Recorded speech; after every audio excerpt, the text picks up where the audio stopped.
RTC driver Shankar Goud కుటుంబాన్ని పరామర్శించిన కేటీఆర్ నర్సంపేట నియోజకవర్గం ముత్తజిపేటలోని దివంగత ఆర్టీసీ డ్రైవర్ శంకర్ గౌడ్ నివాసానికి వెళ్లి ఆ కుటుంబాన్ని పరామర్శించి 5 లక్షల ఆర్థిక సహాయాన్ని అందజేసి వారికి అండగా నేనున్నానని భరోసా ఇవ్వడం జరిగింది.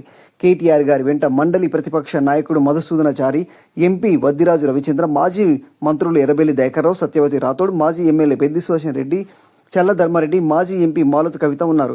ఇటీవల ఆర్టీసీ కార్మికుల సమస్యలు పరిష్కరించాలని డిమాండ్ చేస్తూ ఆత్మహత్య చేసుకున్న ఆర్టీసీ డ్రైవర్ శంకర్ గౌడ్ కుటుంబాన్ని కేటీఆర్ మరియు బీఆర్ఎస్ ముఖ్య నాయకులు పరామర్శించారు. ఈ సందర్భంగా కేటీఆర్ గారు మాట్లాడుతూ తెలంగాణ రాష్ట్ర రోడ్డు రవాణా సంస్థ టీఎస్ఆర్టీసీలో ఆనాడు కేసీఆర్ గారి ప్రభుత్వంలో కార్మికుల న్యాయబద్ధమైన డిమాండ్లను కేబినెట్లో చర్చించి తదనంతరం వారిని రాష్ట్ర ప్రభుత్వ ఉద్యోగులుగా గుర్తిస్తూ ఆ సంస్థను ప్రభుత్వంలో విలీనం చేశాము. కానీ దురదృష్టవశాత్తు సంస్థ విలీనాన్ని కేబినెట్ ఆమోదించిన వెంటనే ఎన్నికలు రావడం, ఆ తర్వాత మేము ఓడిపోవడం, అనంతరం కాంగ్రెస్ ప్రభుత్వం ఏర్పడడం జరిగింది. కాంగ్రెస్ పార్టీ కూడా స్పష్టమైన హామీ ఇచ్చింది. వెంటనే ఆర్టీసీని విలీనం చేయడంతో పాటు కార్మికులకు న్యాయం చేసే విధంగా పీఆర్సీ ఇవ్వడం, ప్రభుత్వం ఉద్యోగులుగా గుర్తించిన తర్వాత వచ్చే అన్ని హక్కులు కల్పిస్తామని వాగ్దానం చేసింది. కానీ ప్రభుత్వం ఏర్పడి 2.5 సంవత్సరాలు గడిచిన 100 రోజులు చేస్తామని చెప్పిన పనిని చేయకపోవడంతో రాష్ట్ర వ్యాప్తంగా ఆర్టీసీ కార్మికులు సమ్మెకు దిగారు. ఆ సమ్మె సమయంలో నర్సంపేట డిపోకు చెందిన ఆర్టీసీ డ్రైవర్ శంకర్ గౌడ్ గారు ప్రభుత్వం ఇచ్చిన మాట నిలబెట్టాలని కోరుతూ ఆత్మాహుతికి పాల్పడ్డాడు.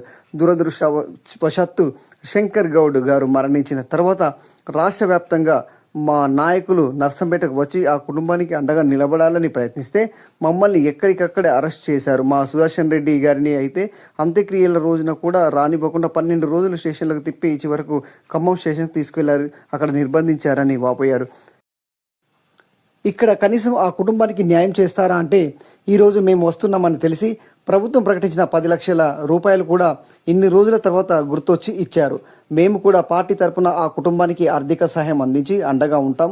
రాష్ట్ర వ్యాప్తంగా ఉన్న ఆర్టీసీ కార్మికులకు కూడా తప్పకుండా మద్దతుగా నిలుస్తాం. మా ప్రభుత్వంలోనే మిమ్మల్ని ప్రభుత్వ ఉద్యోగులుగా గుర్తించిన ప్రభుత్వం కేసీఆర్ గారి ప్రభుత్వం. కానీ మా ప్రభుత్వం మారడంతో ఈ ప్రభుత్వం ఇచ్చిన హామీలను నిలబెట్టుకోకపోవడం వల్లే ఈ పరిస్థితి వచ్చిందని బాధపడుతూ చెప్పారు. మీరు దయచేసి అధైర్యం కోల్పోవద్దు, అందరం కలిసికట్టుగా పోరాడదాం.